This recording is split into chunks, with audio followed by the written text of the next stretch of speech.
You ask Tiger to solve. This deals with linear equations with one unknown. The final result is x equals 2. Let's solve it step by step. Simplify the expression. Simplify the arithmetic. Group all constants on the right side of the equation. Add 10 to both sides.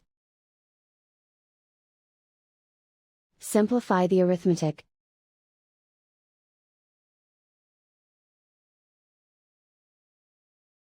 Isolate the x. Divide both sides by 12. Simplify the fraction.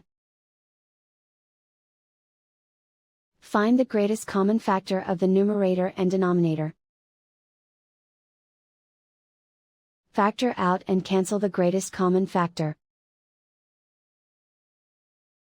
And so the final result is x equals 2.